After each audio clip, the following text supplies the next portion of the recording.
Halo saudara, industri musik kembali merilis album dalam format piringan hitam atau vinil di Indonesia. Lalu bagaimana geliat perusahaan rekaman mencetak rilisan fisik untuk mewarnai belantika musik di tanah air?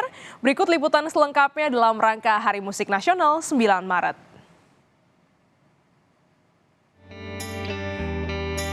Industri musik Indonesia tak mampu mempertahankan masa kejayaan. Beberapa perusahaan rekaman, sebut saja label besutan Suyoso Karsono, Irama, tutup karena masalah finansial pada tahun 1967. Ada juga badan usaha milik negara, Lokananta, mengalihkan produksi piringan hitam ke kaset untuk memenuhi kebutuhan masyarakat di pertengahan tahun 1972. Meski sempat terhenti dan bergeser ke kaset pita, compact disc atau CD, dan teknologi digital MP3, kini vinil kembali diminati. Johan Mantiri, CEO PHR Pressing, melihat ketertarikan masyarakat untuk mengoleksi rilisan fisik dalam format vinil cenderung meningkat.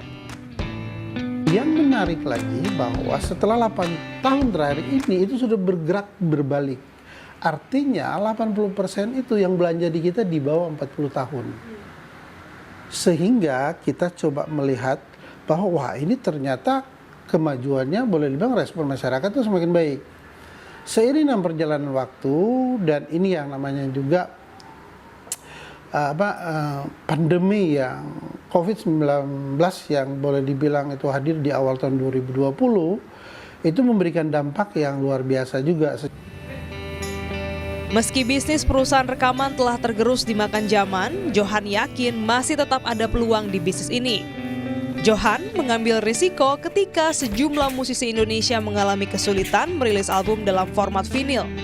Karena begitu banyak proses yang harus dilalui untuk masuk ke Indonesia. PHR Pressing hadir menjawab kendala musisi untuk hadirkan format musik dalam bentuk vinil meski dihadapkan oleh gempuran digital. Johan menjelaskan telah menyiapkan ramuan agar perusahaan rekaman besutannya tidak mengalami hal yang sama seperti para pendahulunya. Kalau kita bicara kendala pasti, dalam pengertian tuh begini, setiap kali orang melakukan suatu kegiatan usaha pasti ada kendala. Tidak semua harus bangun build melalui komunitas. Komunitas itu merupakan sebut saja penggemar yang organik, tapi betul-betul mereka tuh militan. Kenapa? Karena kalau kita bicara komunitas, umumnya kan mereka akan hobi. Nah kalau dia udah senang, itu dia akan spend money cukup. Tak berhenti di situ, bisnis perusahaan rekaman ini juga memiliki tantangan produksi, seperti biaya yang akan berdampak pada kualitas vinil. Heri, kepala produksi PHR Pressing, menjelaskan proses pencetakan vinil harus ketat agar hasilnya sesuai.